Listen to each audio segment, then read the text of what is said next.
Hello, welcome back to my channel guys. तर आज मी आली आहे रियालिटीमध्ये पुन्हा परत. सगळी लग्न वगैरे संपली आहे, सुट्टी संपली आहे, मजा मस्ती संपली आहे आणि मी माझ्या घरी पुण्याला परत आली आहे. So sad. तर मग ही अशी छान मॉर्निंग झाली आहे आणि ॲक्च्युली उद्या आहे गुढीपाडवा.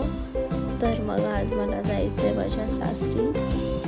तर आता सकाळची माझी रोजची रुटीन उठले आणि आता हा मी ऑफिसचा डबा बनवते. तर त्याच्यासाठी मी भेंडीची भाजी आणि चपात्या करणार आहे. एकदम इझी फटाफट बनेल. इथे पाहू शकतात मी भेंडी कापली आहे आणि फटाफट भाजीला फोडणी दिली. त्याच्यात मी तेल टाकलं आहे आणि जिरं तडतडलं की लसूण आणि मग त्याच्यामध्ये लाल तिखट आणि थोडीशी हळद आणि मग भेंडी टाकून एकत्र केलं आणि मग थोडंसं कोकम टाकलं आहे, गरम मसाला असं टाकून पुन्हा एकजीव करून थोडंसं पाणी ठेवलं आहे जेणेकरून ती भाजी खाली लटकू नये.